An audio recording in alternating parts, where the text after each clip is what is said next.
We need to ask you, we ask you all the time on the bump, Jack, so we probably don't need to listen to you for a second. Perfect. What did you think when you saw the Ryder incident? Are you very much aware now, Tom? And you've had troubles with the MRO in the past, champ, let's be honest. Yeah. So when you see that, do you think that's gone, or do you think that's a 50-50? Look, I thought that was 50-50. It was a really hard one to analyse, but it's really clear that the AFL and players want to take any concussion out of the game. So there's a concussed player as a result of it. I think as players we just have to keep up to what's happening in the game, or you kind of get left behind in a way. So.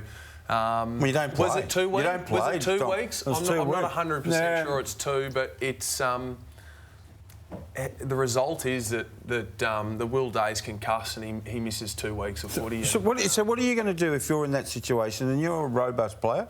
Yeah. Right, more than say than you, Jack. You're sort of a body sort of player. Are you now in your head thinking, I've got to stop? I can't even get myself in that position in front of him? Yeah, and this is really hard to do. These are split-second decisions that you've got to make. But I think it's clear that you have to try and avoid contact if you can. And it's going to be really hard for players moving forward. But the result is you're suspended for 2 weeks. So it's a tricky one, and it's going to be hard to adapt. But I think as players... How does that sit with you for you to say, we have to avoid contact?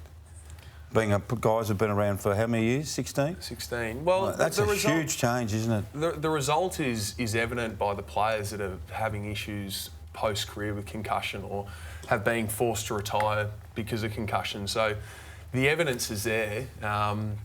We just have to adapt and change as our game evolves, like we've done with other rules that have been implemented, either start of the season or then in season as a result of something that's happened. So it's a tricky one, but yeah, I just think that the answer is that we've got to just keep trying to evolve. Can you just help me out? I've tried to listen to a lot around this, and there are really serious minds who want to apportion some culpability to Will Day in that. I can't see that. What culpability would he have with that? Yeah, I can't. I'm absolutely. Sometimes I'm just lost. I think it's just pretty simple. It's probably rather than going with the shoulder, like just use your palms. No chance of knocking him out if you just push him. Is that what Tim English did a little bit, you think? I haven't seen the English one, to be honest. I haven't watched it close enough. But just that, as soon as you turn the shoulder or you choose to jump or anything like that, you bring in the factor that some people will get knocked out in different ways and have different parts of their body and may have whiplash and may hit the ground after a bump. You're basically risking the other player getting injury. So use your palms. I've never asked you this. Have you been knocked out? Or how many times? Yeah, remember I got knocked out and crawled up the stairs? Crawled up the stairs. Oh, I thought that was just normal activity for you at that stage of your career. Other than that? No, I got one against St Kilda. I've had 2 against St Kilda, and I had 1 as a junior, so 3. Have you, Tom? Yeah, I've only had 1, so I've sort of come out of it okay so far. Are you concerned, Jack, with all the medical expertise coming out now about CTE? Are you in any way concerned about your life post-footy? No. Do you ever think about it? No, not at the moment. No, but I've done like protocol testing and outside of the norm as well to make sure that like I'm still okay and functioning well. But you probably, if I had another couple or 1 or 2, I'd probably start to get a bit worried.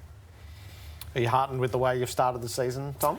Yeah, it's been really pleasing as a team to sit 3-1. Things could have been a lot different had we not finished the game well against Collingwood and things had gone our way or gone against us against Brisbane. I would sit here in a completely different position being 1-3. So, look, we're really pleased, particularly the way that we played on the weekend against a really good side. We play at our home ground, which we play really well, but just our style and connection that we played both sides of the footy was really pleasing. Are you happy to have it coming in a bit quicker? It is nice. Yeah, but look, if you analyse the way that we're kicking our goals as well, it's not so much the fact that we you know, we're moving the ball with a bit more freedom, but it's also the way that we're attacking it. And I mentioned we're playing both sides of the ball really well, and a lot of our scoring opportunities and chains are coming off the back of our defensive work. So that's the most pleasing thing for us, that we're getting looks at it from both directions. When we have a discussion, and there's you're in ripping form, Tom. When we see discussions on goal kicking, and Aaron Norton's been a key person in that part of the discussion this week, do you think back, God, I remember when I used to be a pretty inconsistent goal kicker. Does it take age to get yourself a rhythm that holds you in pretty good stead? The Jack, you're the same. The art of goal kicking is very different for different players and different people. Now, I think Jack and I probably kick differently, and we probably have different things that we like to focus on. But for me, it's about my balance, and it took me a long time to work out what actually works for me. I think I actually I kick the ball around the ground better than I did at the start of my career. I was a 50-50 goal kicker. I tried experimenting with the way that great goal kickers held the ball, and then at one stage in my career I counted my walking and then my running steps, and I just became too obsessed with it. And I eventually found the balance after years and years of work and just trusted what I did. And I think that is the art of goal kicking. Whether you're myself, Jeremy Cameron, or a Savag Radaglia that just kicks slightly different to me, he finds what he's good at, and then he'll just be, if he can consistently deliver, he'll become a better goal kicker. That's the start of some great conversations, Yes. I reckon, with the two of you. It's nice to pair you up. Yeah. It's good. Tom and Jack.